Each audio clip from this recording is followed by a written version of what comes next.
Queer Becomings Beyond Survival, the podcast where it gets better finally gets receipts. We sit down with brilliant, bold, beautifully queer humans who once found themselves stuck in a situation, a relationship, or a whole life chapter where they felt defeated. And then, through introspection, humility, courage, and action, they flip the script. This podcast isn't about giving you advice or telling you what to do. It's a place where we ask the question, what does it look like to live beyond survival? We'll spotlight some of our most vulnerable and profound moments, the breakthroughs that took everything we had and reshaped our futures. These are real queer people sharing real queer victories. So buckle up, hydrate, and prepare to laugh, cry, and blurt out, "You did what?" Because right here, we're not just surviving, we're becoming.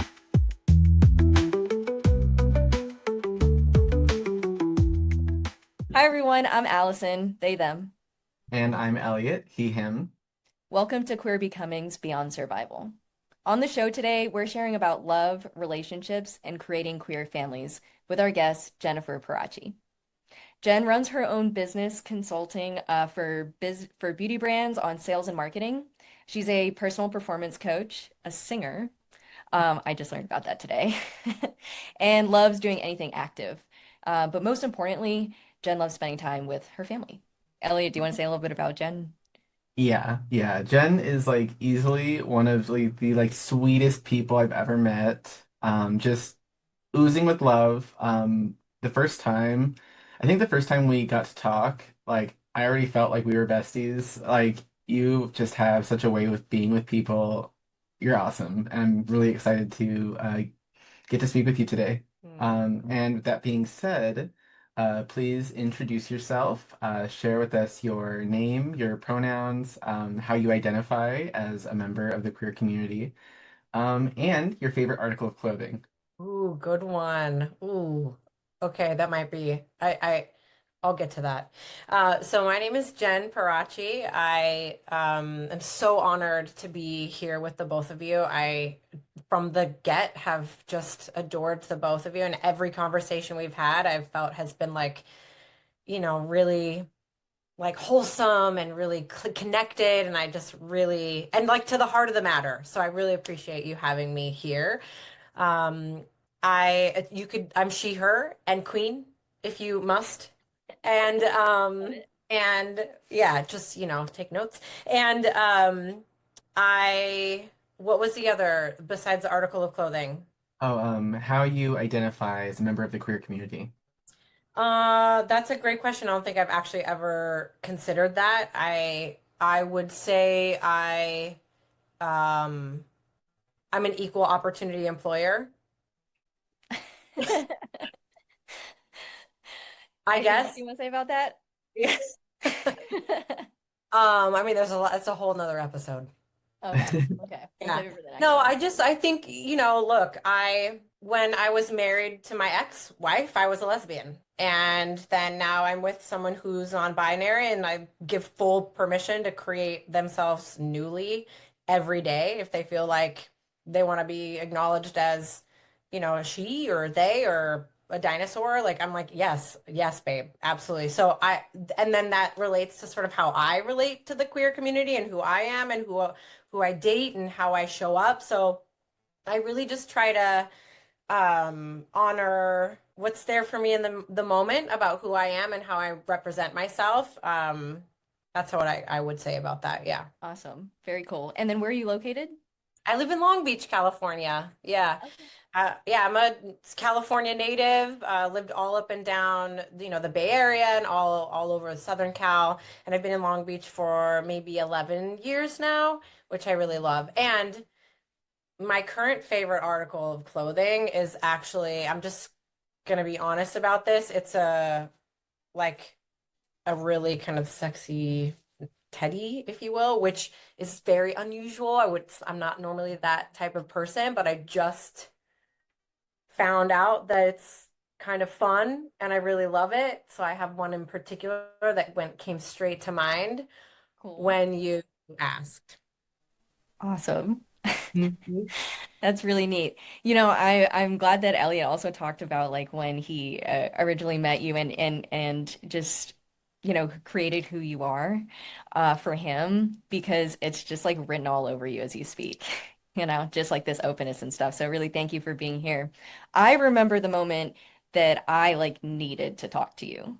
Mm, And it was during the LGBTQ plus forum. You had raised your hand to speak. I mean, I don't think I had seen you before, but you said something to the effect of, if I hadn't done this work X number of years ago, I would not have my son. mm, And I mean, that in and of itself, captured me. I was like, wait, what does that mean? And I have to hear whatever that is. Um, but it was also just how you how you were being in that moment. Because what I experienced was just complete gratitude and complete pride. mhm. And yeah, could you start by just like telling us what you meant by you would not have your son and what was going on for you in that moment? Yeah, I don't remember the exact sort of processing, but I can get like located around that sentiment. And I think I at the time that my ex and I were looking to grow a family, I was confronted with a ton of fear, like a ton of fear. I came from a very chaotic, disruptive sort of household myself growing up. And while I definitely wanted to be a mom, when I was faced with the opportunity, I didn't realize how much concern and fear. I was just thought I was going to somehow land my family like it was when I was growing up, even though I felt completely separated from that lifestyle, like I was scared. I was really scared. And I knew because of the work that I had done through Landmark and, throughout the years that although that felt like a framing for what family looked like, I knew I didn't have to live into that. I knew it, even though that was my automatic fear. And then even fast forward after he was born, my ex and I separated when he was a baby. He was like, 1, 2 years old. And had I navigated that in a different way, it would have shaped the quality and the kind of relationship that I got to have with him. You know, how much I could see him, how connected and close we could continue to feel as a family, even though we were separated. So all of it impacted whether or not he was going to come into the world in the way that he did, and also how the relationship continued to unfold when we were separating. Gotcha.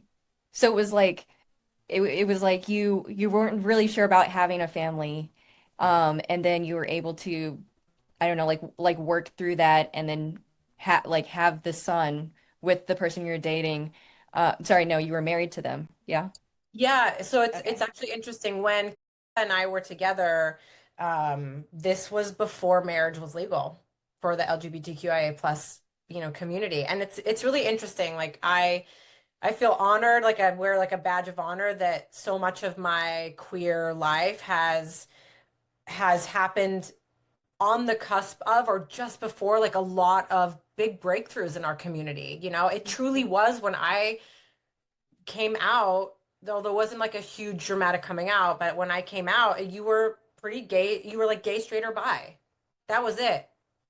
And lesbian was like, it was like, it really was not even as common as gay, straight, or bi, you know? So all of that, fast forward, she and I were in a relationship, a committed relationship, and marriage wasn't legal. So we filed for domestic. The closest thing we could do is file for a domestic partnership and have our own little ceremony, which we did. So while it didn't occur like domestic part for me, she was my wife. She was my life partner. And so and she was the one that had like she gave birth to in that side of our relationship. Um so it he was a co-creation for sure, by the two of us, and it really was her stand to have him, like to physically have him, and then my stand to get beyond my fear and show up and be a parent with her. Gotcha. So so you said that you all separated when he was a baby? Yeah, we separated once when he was 1 years old. And we we decided we were going to try again. She had met somebody at that time when he was about one, and we had our stuff inside of our relationship. I never had it like it was a terrible relationship. There were just some things missing, and when you're building a family and you're in those formative years, your late 20s, your early 30s, there's a lot. You're still finding so much out about yourself and discovering yourself. Yeah. And we were in that kind of grind together. And so there were things missing in the relationship that we both just couldn't quite get in, you know? And so, she met somebody and we separated, and that relationship fizzled, didn't work out pretty quickly. And she essentially asked me back, and I was a hard yes. Like, I didn't never wanted our family to split in the first place. Hmm. Um, I was surprised by the possibility of separating. I was really shocked that she wanted to leave at that time. And so when she wanted to come back, he was about 1 year old, and we were together for another year, and we really tried. Oh my goodness, we really tried. We did the therapy, and we did, we got back to we were in Landmark, and we moved, like we did all the things that we thought would sort of rekindle our connection, but there was a lot of water under the bridge. I had then developed trust issues, and she was kind of putting her pieces back together. She left and came back. And after about a year being together again, so he was 2 years old, we just were like, oh boy, we were just really in the thick of trying to make it work, and it wasn't working, and met someone. And although they were friendly, I could feel there was a little something more, and that they really had a spark. And I called it out like early on, even before they were like a thing. I was like, y'all have a spark, and I need to know what's going on here. I'm not going to be surprised again. And that was who, now they're married, and they have a little one. So that's the sort of evolution of the togetherness. And we were together for almost 10 years. Wow, that's Hmm. long. Hmm. Yeah. So what was it, if you don't mind me asking, like what was it like for you to see that happen? Like you're there with this woman that's your wife. Like what was that like seeing the spark happen? Um, Devastating. It was short of devastating. I mean, it was nothing short of devastating. I thought, and especially, I really believe, and I still believe, by the way, I don't think I was wrong about this. In my heart of hearts, we had everything it took. We had everything it took to make it work. And I believed that if we applied ourselves in the, like the puzzle pieces, if we applied ourselves in the right way, we could get through it. And it was like two ships. We just kept missing each other. When I was all in, she was dealing with something. When she was all in, I was, I had a trust. I was like, I don't know that you are, like kind of prove it, right? So it's these two ships passing for off and on for about a year. But I was extremely hopeful. And so when I had the sense that there was someone new, um, even though they were just friendly, I was a ball of anxiety and panic because we had a 2 year old. And my biggest fear was having a child and then separating and having our child have the experience like I had growing up, which is you have two households, you're bouncing back and forth, Hmm. so I loved her deeply, and I still have profound respect for her. She was an incredible, incredible partner, even though we messed it all up together. Um, Well, I but don't hear any lack of love between the two of you, even in your talking right now. yeah, it's still there. I still love her deeply, deeply. I'm not in love with her any longer. But there's two things that I'll just say is that my while I was heartbroken, my fear was from the life I thought I was about to create for, which was, I could deal with my heartbreak. I did not want to impact our child in a negative manner because our family was separating. And I had not seen in the world a family that existed in the way like I wanted it to if we were going to separate. I honestly to this day don't see families exist the way that we are now, which I know we'll get to. So my desperation was more about how are we going to protect this little precious baby boy from the heartbreak of having this back and forth disjointed family, and I didn't know how to create that. And I was going to miss her, and I didn't want to be without them. I mean, that's the truth. I remember the very first day that I'll never forget it. The first day I walked back into the house when it was her day, her first day with him without me, like in her new place, and my house was empty. My son wasn't there. My partner wasn't there. I just like crumbled, and it was devastating. How do you go on? How did I just go on with life? It was so disorienting trying to think about how to pick up life separated that her leaving, that I started to feel like I needed to control the situation a bit, which is when I actually told her I need to call the girl. I need to talk to her. I need to sit down with her. And my, partner was like, "What? You hardly know this person and we're only friends." And I'm like, "No, this is going to be something and I need to get ahead of it." And I really leaned into my training. I leaned into, you know, you could be a victim of a situation Hmm. and wait for things to unfold, or you could get communicating now. Get clear. Let people know what how this is going to go. Have a say. So were they together at this point or what? No, they were friendly. But I could hear when, would talk about her, there was like a sparkle and like her name was coming up a lot. And then she came around. This is very interesting. I was working one day and I think I had asked to do like a favor, like drop something off at our house or something like that. And I had never met her. And I didn't really think anything of it. And the front door opened and I said, "Oh, come on in." And I saw her and I felt like I picked up my phone and I texted, I said, "Why do I feel like I just saw a ghost?"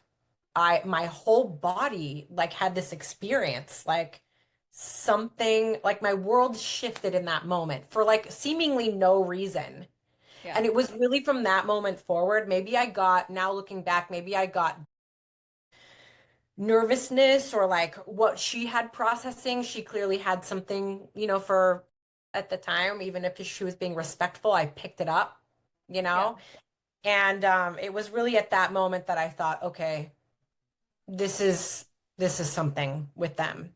And so I called and a little bit of time had passed and I was confronting her about it and she was like, "No, it's fine. We're friends. We're friends. We're friends." And then I finally was like, "There's something else." And I'm not gonna I not proud, but I did go through phone at that time and it's something I will never ever ever ever do again. But I was so insecure and I needed some sense of truth around it. And I picked up her phone and I looked through and I could see the messaging was really sweet and, you know, in a way that was like beyond what I would be comfortable with. No hard evidence. But yeah, I called and I just said, "Would you be willing to meet me for coffee?" I said, "Partner," and she said yes. And I sat her down and I said, "I think you and have a, spark. And I don't know what this is going to be, but you are aware that she is married, or we're together and we have a son. And if you pursue this together, that you're impacting our family and that you will be then responsible for our son in some way." And she said, "I would be lying if I didn't be honest and say I have thought about that." So that conversation even took place before they had talked about their Wow. feelings for each other, like really in that way, to my knowledge. And Wow. um, I It's went like home. you sense the energy, like you already sense that energy between them. Yeah, yeah. And that set the tone for and I in a weird way. I wasn't happy about it. I didn't like her. I don't want to like her. I was like, you're disrupting my family. Like you're the other woman. Like, but because of the work that we've done, that I've done through all the courses at Landmark and all the work that I had done in my life around communication and creating and not being a victim of circumstances, I knew I had two choices. One was to sit back and let everything happen to me and be a reaction, or to start orienting this circumstance in the best way that I could so that I felt that I was in the driver's seat of my own life. It wasn't easy after that. It's not like I just liked them and was like okay with the situation. I still fought for our marriage, but I was acutely aware of the reality and not, like hiding behind a rock or like fingers crossed it'll work out. I stayed very, very on top of what I thought was happening and dealt with the breakdown as it was coming, sort of, I guess you could say, almost instigating the breakdown in a way so that I didn't have to have the experience that I was being dragged through something, you know? So Hmm. I'm curious. So obviously you're not married to her anymore, and now they're together. So what happened that allowed this, these breakdowns, as you're saying, to I guess what gave? What Yeah. had you be able to start to have something change in this space? The thing that ultimately turned my ship around, and it took some time to get to where I am today for sure, was I participate in these very high level leadership training programs. And you look at your effectiveness and what's in between you and people and you and your power and the difference you want to make in the world, right? So while I'm working on all of that in the background, and I had been for years, when all of this came up and my family was dissolving and there was a new woman, and I was like, it seemed like my world was imploding. I would come to the community and I'd say, look, I don't know what to do here. I don't see what could be possible. And we would engage in conversations like this. Okay, what do you see for yourself? What could be possible? If it didn't have to be that your son was bouncing around, traumatized by the separation, what could it be? You know? And I found myself in a seminar pretty early on, a few months after the separation. And I was really struggling because all I could think about was the love of my life and my son, them building a new family. And I was going to I really had a fear of being left behind. I I really totally get that. scared of that Yeah. because I didn't give birth to him. The laws were different at that time. And, I was worried, even though I trusted. You hear in the world about all these terrible things that happen, like everyone, and, people love the drama. All my friends are like, you better lawyer up. You better adopt him legally. You never know what could happen. Like all of this fear. Wait, but hold on. Did you Yes. do any of those things? Great question. I talked to a lawyer and talked to And I felt inside the conversation with the lawyer that I ticked a box like, okay, you had a conversation. What does this mean? What if I don't adopt him? Like, what are her rights? What are mine? So yeah, I talked to a lawyer and I did some things that made me feel a bit more secure at that time legally, but it wasn't enough for me. Like that was like the bottom of the barrel. For me, it was what's the experience that I want to have with him ongoingly. I want to feel safe because I know I'm safe, not because a paper says so. I don't want to Hmm. fight. And I didn't want to fight either. I'll just share this one little thing about the separation, about, the process. She didn't really want to break up our family. She didn't. She felt she had to. She felt she was being called to a new future. It broke her heart to break my heart. And I felt that even though I was mad and resentful for a bit. She said, I will always take responsibility for the impact my separating our family. Now, years from now, As you know, whatever it looks like, I will be responsible for the impact. And when he said that to me, I could be at ease because I got that it was going to take something for her to be responsible and that she was owning up to that. And who says that inside of a separation, you know? And while it made me very sad because it felt very final, it was like, okay, if you're going to do that, we are done.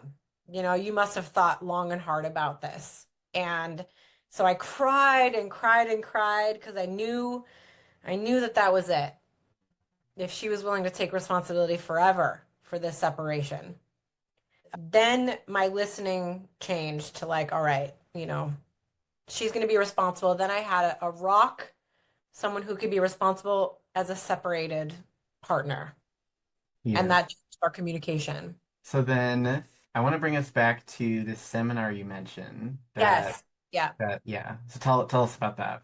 Yeah. So I was in a seminar and it was a few months in, and I was just really struggling. I felt very alone. I missed my son. Oh my gosh. He's my whole world. You know, I missed, um, I didn't know what I was going to do. Like financially, I was doing well at the time financially. You know, we sort of switched role. You know, I was a breadwinner, she was a but like, I was like, financially, what am I going to do? Where am I going to live? I just was in like some despair. And I stood up, and there was a very high level senior leader at the front of the room guiding a section. And I don't even remember exactly what the section was, but I raised my hand and I said, you know, how can you forgive, like to the core, like free of upset when you're so heartbroken, when you feel so, um, you know, just like nothing left to give and resentful. And he asked me, like a reminder, he knew me from previous programs and leadership courses. And he said, you are an introduction leader, right? And as an introduction leader, which is somebody who leads like entry, you know, programs to Landmark, to this self-express or to this, uh, premier program, the forum. And I gave my word as an introduction leader to what my life was going to be for was that the world could work for everyone. It didn't matter their background. It didn't matter what they were dealing with. It didn't matter if I, you know, knew them or liked them or loved them. It just meant like everyone could have a life that they loved. And that I was going to give my life over to being that stand for humanity. And I knew in that moment what he was requesting of me. And he said, well, by when will you have this complete? What does it mean to have something complete? It means to have the experience of something being whole and complete. It's not like a concept, like, oh yeah, you know, I forgive you, but then you're like a little resentful. Like whole and complete, like being completely free. Wherein if you think of the circumstance, you think of that situation that really, really got you, you got nothing about it. You're free. You're free to be with those people. You're free to like talk about it. You might get moved. You might like, you know, oh, feel that heartbreak again, but you're not tied or tethered to a regret, you know, a gripe about it. It's like you are free. So that's what it means to be complete. And Right, like it it's not is, like running your life.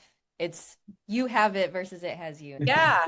Yeah, and I had experienced that in other areas of my life through my training at Landmark, where I took, you know, situations with my parents where I had this like, oh, I can forgive all that, but not this. And I got that complete where I could be with it. We could talk about it, and you know, I didn't have any. It felt like I could remember it, but it almost didn't exist for me anymore. Like a Mm. part of me. It was like, oh yeah, that happened. It didn't determine anything about my future, right? So when he said, by when will you have that complete? I knew that I had two options. I could be a stand, like I said I was for humanity, and that included that she could have a beautiful life that she'd always wanted, even if it didn't look like being my spouse.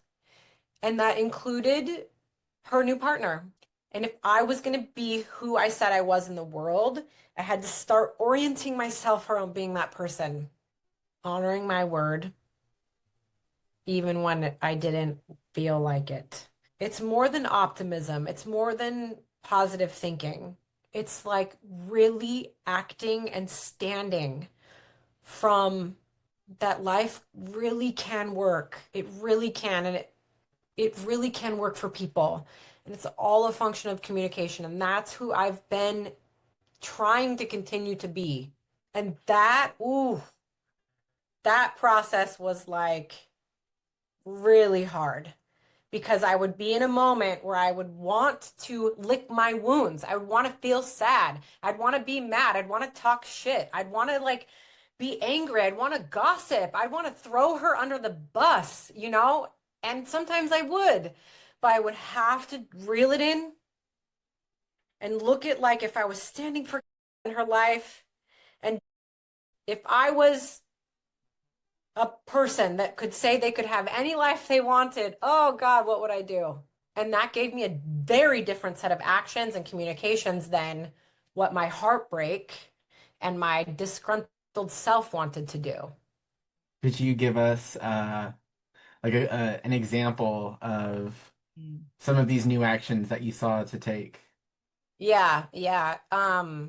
It looked like putting myself in very uncomfortable situations, and it looked like loving, because she was going to be the new parent to our son, and it looked like creating harmony when I wanted to be like, do not.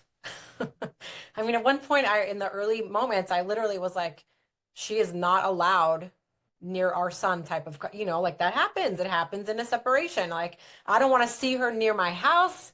I don't want to see her near, it was there for me.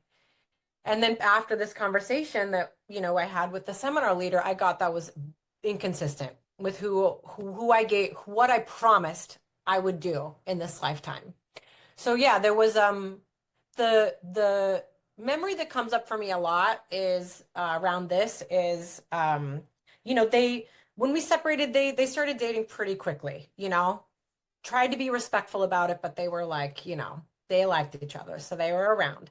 And they got married pretty quickly. Like within I think about a year of our separation, they were like engaged and then they got married and then they got pregnant very quickly. And even though there was time passing, I was like every single thing felt like a blow. It felt like, oh, you're good, you're engaged. Oh my gosh, And then it was when they lived together, and then when they got engaged, and then they got married. It was like I was trying to be great about it, but it was hard. I was still dating and single, and they got pregnant, and they invited me to their baby shower, and I remember just being like, oh my God, like this should be me, like the thoughts, intrusive thoughts, like this could have been me, kind of thing, like in this. So, but I said yes, and I showed up and it was all of her family, which were like my family too, and all family and our son, running around and I remember just sitting in the car beforehand, just like breathing deep and crying and thinking like, oh gosh, you don't have to do this. You don't have to do this. It's gonna be hard. Like, what are people gonna think? The ex is here. Like, I felt like a fool. I felt like like just ashamed. My marriage ended, and now look at them. They have a whole family. I'm single. Like it felt like all this conversation. But I walked in, I sat down, I gave everyone hugs, I put on a really brave face, and I tried to be love and light and just like take all the burden off of whatever anybody was worried about with me. And then I walked into their nursery, and it was like his old crib and like I think his change table, like a handful of things that just were like time warp. And I sat, no one was in the room, and I just cried and cried by myself. I got myself together and I started to think about the baby that was coming and our family and what it was in that moment, honestly, that I started to think about their daughter. And I promised myself and I promised their baby in that moment, like, I'm gonna love you just like I loved, you know, She didn't know what she was coming into. Why should her life be, so I got it together and I walked out and, stayed for not that much longer, and I gave everybody hugs. And then I said something to that she actually just reminded me of. I had forgotten, but she said that I came to her and I said, look, who knows? Maybe in the future when I come to pick up, on my days, maybe I'll take home, your daughter or your baby and I'll help with her. And I didn't even feel that to be like walking in like anything I planned on saying, but I started to orient my life around what could be possible for our family instead of licking my wounds and being right about how this breakup ruined my life. And it was really early on that I started to like fall in love with her. The baby, I just was like, I loved her, even though she wasn't mine. And then I fell in love with, a new mom. I just the pathway forward was not easy. And I think when people look at our family now, we vacation together, we have all the holidays together. I see all the time, we have split custody and we have agreements where we won't live farther than 10 miles from each other until he's 18 to make life easier on our family. And that was something that I did early on. I think um it's in those decisions that you make in how you're going to lay the foundation for the next chapter. She didn't want to serve me with papers. She didn't want to serve me because like what that feels like. So she called and she said, "Let's go together. Let's have someone serve us together." And so we sat down and this, notary came over and she gave us both our divorce papers and we filled everything out together. So it didn't feel like another blow to me. So those are the things that was like a weird thing. No one does that, but you can create things from nothing that are intentional and high vibrational and that include a world that is not the norm in order to have a relationship that's extraordinary, and we cried. It wasn't easy, but it laid a foundation of care and intention that is not really present a lot of times in the world. To me, that's like exactly what queer love is, Yeah. like you just can't define it No, you can't. because it sounds like the whole way through this, both you and her loved each other the whole way through it. So interesting. I was so heartbroken that it was hard for me to really acknowledge like what she was doing because I was like I didn't want to separate, Yeah. I didn't want that. So she was doing these things that were now like very like high vibrational and they made a difference. And it wasn't until much later that I could really get the high level intention and care that she was putting in, because look, and I mean, not to be rude, but she was like the bad guy. She was a bad guy at that time, even to herself and the family and the friends and people were like, what are you doing? And so she did her best to, have integrity through that part of our marriage and separation. And we wrote separation vows, which consisted of promises of who we were going to be for each other and for even for the rest of our lives because we have this family. And she has held very true to those vows. And again, this is all a very kind of top line, we made it through, but I'm telling you, when you are faced with the devastation of your world imploding, is what it feels like. It's physical, it's painful, and making a decision to prioritize someone that you're so angry with, the depth of digging deep that you must do. And the amount of times that I bit my tongue off when I wanted to say something, when I wanted to say something really terrible, and I did not allow myself to, that took, I mean, I could do anything now. I could do anything in life. I mean, I have to say too, I'm impressed. Like, I've never heard of separation vows. Like, y'all had it sounds like a very loving separation and divorce. I mean, obviously, Yeah. lots of feelings, but Oh, it was terrible. It was terrible, terrible, terrible. The whole thing was awful. But we tried to focus on the future we were creating, even though that we were devastated in the moment.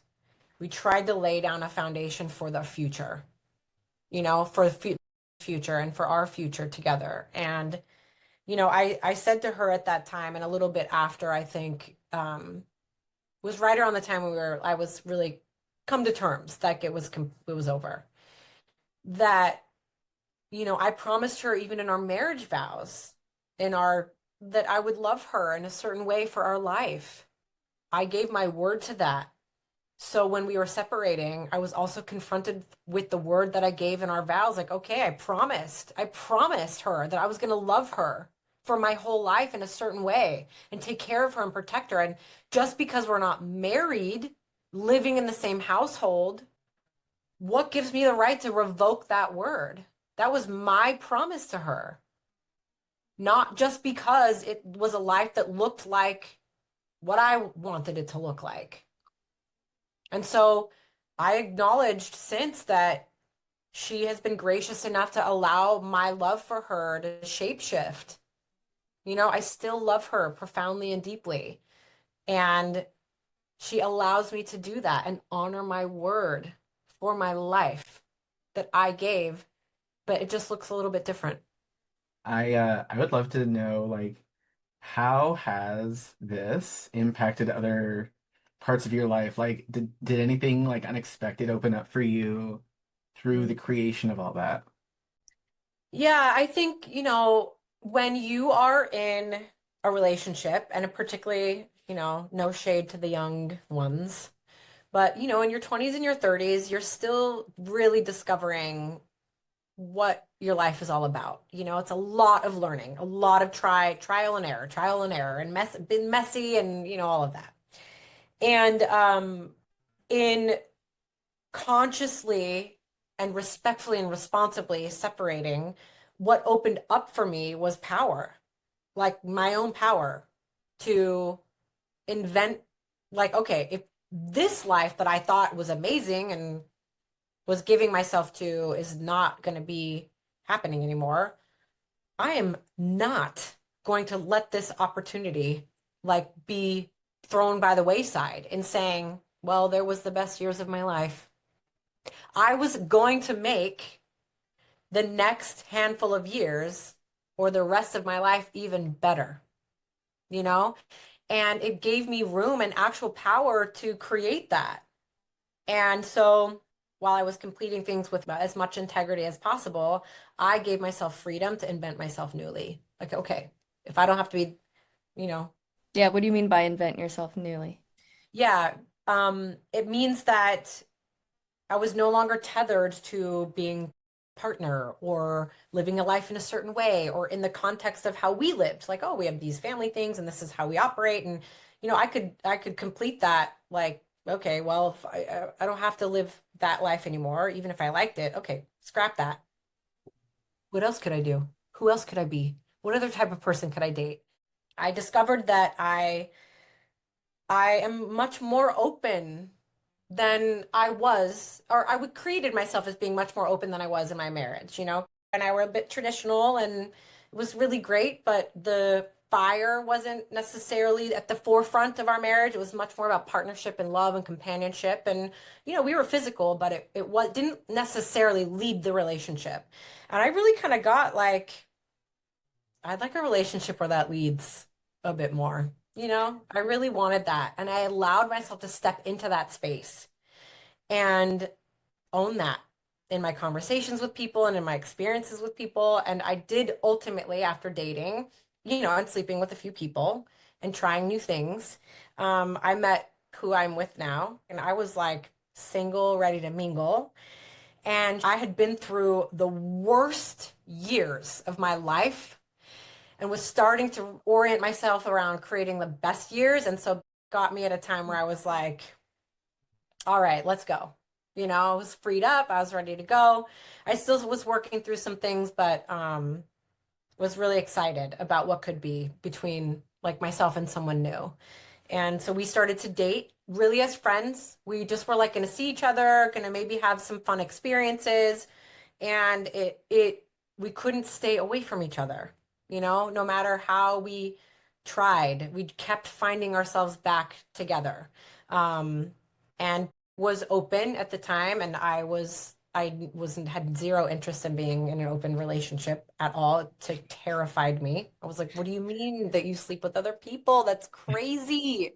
Especially after what I had been through with my relationship. I was terrified of like you introduce you to someone else and then you're gonna fall for them and like, here we go again.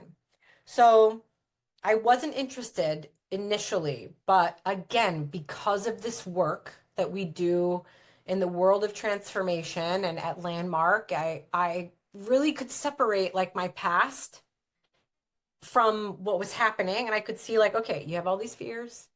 You're scared that that could happen again, but that isn't happening right now. This is a new person. This is a new experience. You're not that same person you were 4 or 5 years or 3 years ago or 6 months ago or 5 minutes ago. What do you want? And so I tiptoed into the world of being open in dating, and it was so empowering. It was challenging to be sitting at home when you like someone and they're on a date with someone else. But I was like, you know what? I'm not trapping anyone. You have a better time with that person. You feel a better bond with that person. You should be with that person. And I've adopted that kind of mindset ever since. So you're it are you and married now? Yeah, yeah. So we got engaged in 2020 and married in 2021. I am curious too about the co-parenting situation. So you live, I'm guessing you live within 10 miles of Yeah. and do you Yes. Yeah. co-parent like both children or how does that work? It's great. Yeah. We as has gotten older, so Liz is about 13 now and is I think 6. And as she's gotten older, we scoop them both up together on occasion. Like she really lives with them, and has is back and forth. But because of our relationship, like I mean, sometimes it's like I can't grab him, can you grab him? Or she'll be like, hey, can you help out on the weekend? And it's very fluid, very, very fluid. There's no there was in the beginning a little like this is my day, this is your day. You know what I mean? There was that. I don't want people to think it opened up really perfectly. Like there was. Yeah. Like you're still human beings, Like you're human Yeah. beings and you can stand for something greater than just like what your individual wants are. Right, right. But as we got older and our relationship grew closer and there was more trust there and it was rebuilt in a new way. We love having it was hilarious. She's, like a daughter to me. And Yeah. and she loves me. She loves her Jenny. She calls me Jenny. Oh. And so yeah, we take them. I like even this last, I think it was Valentine's Day. I was like, let me have the kids. You guys go have a night. Or I think it's good for the two of them too to have time in both houses together. Yeah. So yeah, we it's not an exact co-parenting down the middle with both of them, Sure. but we have sleepovers here and we're all together a lot. Yeah. Wow. I just want to That's say too, I love how this went from there was a concern around like being negatively impacted by the separation to has basically like two sets of parents. Like these kids are getting like so loved on. Like I'm just so touched by it. It's so sweet. Yeah. They really do and it's really interesting what opens up when you stop worrying about validating your own experience and making things about you. It allows for real creation, to open up. And while I was worried about what this woman was gonna do, around my son type of thing, like in the beginning, like how's she gonna be as a parent? It's never gonna be as good as me type of thing, right? She's never gonna love him like I love him. All those conversations that happen in a separation. And I know that they do, you know. I know I'm not unique. Those show up for people. So when you can set that aside and really co-create, co-parent, which really means creating the partnership as parents and make room for like maybe there is something that's better than just your opinion. Maybe there's something she could add and bring to the table. Then yeah, we have now four human beings who all have incredible skill sets that are mindful and responsible people advising, loving on, pouring into these two children. And they are very much like splits of all of us, for sure. And they're their own little humans. Yeah. And Well, one thank you one other for thing really quick about that too, that just for, sure. for people that are in a separation, dealing with co-parenting, when you're of the mindset of like mine, it's my child, you know what I mean, like that, it's very lonely there. And while you think you're hanging on to your child and you need that for the experience of being together, like you feel like there's a hole when they're not there, and then when they are there, it's like you're a hole again.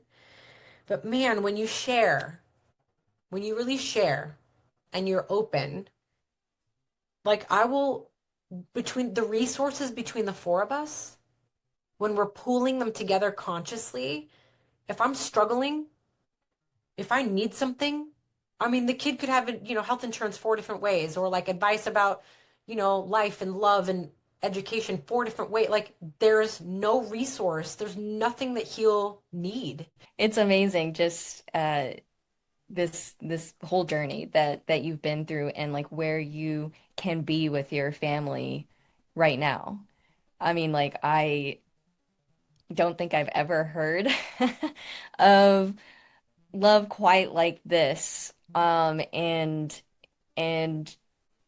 just like what it means to be a family. And I really, really love what you said about like those wedding vows, like that you promised to love her. And even if, you're separated or divorced or whatever, that's still something that you chose, um, and seeing something for her, you know? I will Well, say, thank you, really. Huh? yeah, just lastly about that, I've thanked her since for the courage it took to leave. She could have stayed. She could have stayed. She could have phoned it in. Should have given us like a nice life. Would have been nice. Would have been great. Would have been just fine. But she intentionally disrupted the family because she saw a life for herself that she wanted.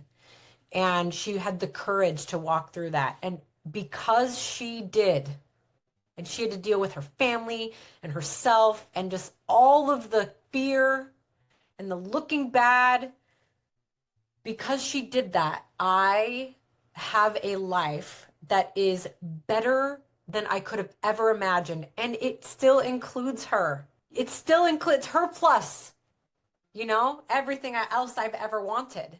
Everything else I've ever wanted that I could ever dream of, and it includes her. Yeah. So I've thanked her since for the courage that it took to walk through that and provide an opening for us to create a new life for ourselves.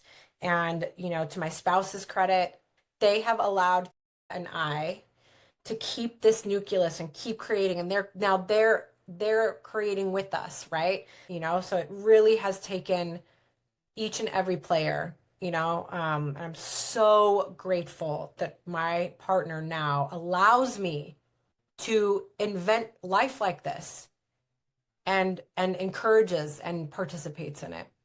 I just have to acknowledge you for your humility and your Mm. courage. I mean, I can just like picture you on the floor in your house the first time it's empty and and also just like giving yourself the space to be a human being. you know? Like I Totally. I acknowledge you for not abandoning yourself in this whole thing and not abandoning your partner or your child in that whole process. But yeah, for being your word, for creating for like accepting reality, you Mhm. know? Like confronting reality and then saying, "You know what? This is the worst it could possibly be, and now I am going to create my own life. And it is going to be something amazing, and it is going to include everyone." Yeah. And that is just, I don't know. It's what makes you who you are. So thank you really so much for sharing all of this with us. Thank you so much for what you're doing and the opportunity to share. It's part of the reason why, I've walked this walk so far is because I felt I had a lot of unnecessary suffering as a child. Like I looked at my parents even as a small person and just being like, this cannot be the only way. You know what I mean? I just knew there was a different way that it Yeah. could go. Yeah, I mean, I think we all do. We all do. It's just like, are we going to be the people that break those cycles? Are we Yeah, going to like look within ourselves and be willing to be on the floor crying and stand for something greater than ourselves? yeah. So, Thank you yeah. for letting me share publicly about it because I know that there are people, maybe they're not a small child, but they're looking at their current circumstance or, what they're dealing with and they're going like, "Oh God, I know that there's another way, but I'm stuck in this wheel or this conversation or the outcome. They feel stuck, and that's part of it. I've been there for sure. And there is another way. There are infinite possibilities. And it matters that we represent families that are doing the work and that have workability and integrity and love, that it's out and loud and proud, and that we stand for people to have that too. So thank you for providing a platform for me to share. It comes full circle. It makes it all the more worth it. Because like I know that there are people out here who have these types of things, but also just the courage to get up and and share about it, the best and the worst of it, so that we have a realistic expectation of what this is going to be like, but that it is possible. That's it. That's the whole thing. And it doesn't this the story's long. I mean, we've been separated for many years now. So yeah, if you catch someone in the first year of their inventing their future, it looks freaking crazy. It's like you've dug up everything and you're like, I'm inventing a future. This is great, but your experience is like, this is hell. I didn't even want to invent a future, and you're always waffling. It's like, but then yeah, at some point, if you stick with it, there is peace and freedom, like real peace and freedom. But yeah, if you catch someone in the midst of it, you're like, that looks really hard. And it Mhm. is, it was. One thing is But like, yeah, yeah, like it is. It brings the you did what part of the introduction of this podcast into it. Yeah. Hey, you're back with your hosts, Alex. Elliot. And Allison, Thanks for joining us for this episode. If you have follow-up questions or something you want us to explore in future episodes, feel free to email us at contact@queerbecomings.com or DM us on Instagram at queerbecomings. if something inspired you in today's podcast, we invite you to follow it. Go find out what's possible beyond surviving. That risk might be worth it. That conversation you're scared to have might not turn out the way you thought. Yeah, who knows? Just try taking a new action and see what happens. Or maybe just ask yourself, where could I give myself a little space to dream?